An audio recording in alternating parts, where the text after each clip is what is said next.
ইমাম সাহেব দাঁড়ান, আমার এই দাদা মারা যাওয়ার আগে এই চিঠি দুটো দিয়ে গেছে আর বলে গেছে জানাজার আগে যেন এই দুটো পড়া হয়। এই দুটোই তার শেষ নসিহত। এটা আগে পড়বেন, এটা জানাজার পরে পড়বেন। হুজুর পড়ে দেখেন তিনি কি লেখা। ঠিক আছে, আমি পড়ে দেখছি। আমার যে সন্তান আমার জানাজায় উপস্থিত থাকবে সে আমার সম্পত্তি থেকে বঞ্চিত হবে। কিরে এই আবার কেরাম নসিহত? শোনেন ভাই, আমি জানাজার নামাজ পড়ছি না, আমার তো ধন সম্পদের দরকার আছে, আপনারা পড়েন। এ হুজুর দাঁড়ান, তাই এবার হয় নাকি? আমি ওই জানাজার নামাজ পড়বো না, আমার সম্পত্তির দরকার আছে। আপনারা জানাজা শেষ করেন, তারপর দাফন কাফনের ব্যবস্থা করছি। বুড়োটা মূর্তি মূর্তি যে এরাম নসিহত করে যাবে তা কিটা জানতো? হুজুর, আমি আমার আব্বা জানাজার নামাজ পড়বো, আপনি জানাজা শুরু করুন। ইমাম সাহেব আপনি নামাজ পড়ান। আচ্ছা ঠিক আছে, আপনারা কাতার সোজা করুন। আল্লাহু আকবার।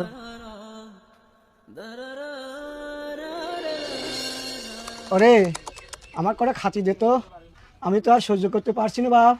আমার দুটো ভাত দে রে, বাসি পান্তা যা আছে তাই দে, একটু পেটটা ঠান্ডা করি। ও রবুল, আচ্ছা তোমার সমস্যা কি?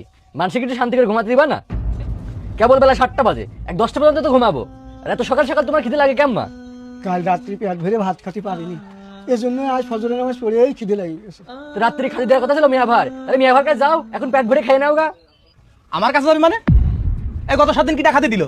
আমি খাতে দিলাম, আজ সকালে তুই খাতে দিবি, হিসাব মনে নেই কিছু? কেরাম খালি দিয়েছো? রাত্রিবেলায় খালি দিয়েছো, সকালবেলায় খিদে লেগে গেছে। খালি পেট না, মন ভরাতে পারবো না নে, সারা জীবন শুধু খাওয়াই গেলাম, কোনো নাম হবি না আমার।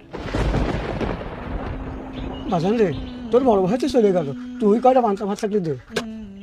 সকাল সকাল চলে আসে ভাত নিতি। এই সকাল সকাল আমার বাড়িতে প্লেট নিয়ে আসবা না, ওই প্লেট নিয়ে ওঠো, ওই রাস্তা পাশ যাও, যে ভিক্ষা করে খাও, যাও।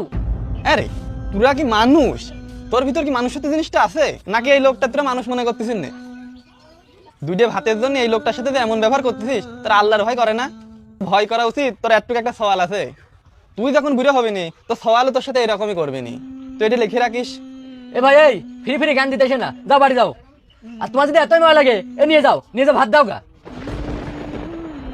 আসসালামু আলাইকুম ওয়া রাহমাতুল্লাহ। আসসালামু আলাইকুম ওয়া রাহমাতুল্লাহ। ইমাম সাহেব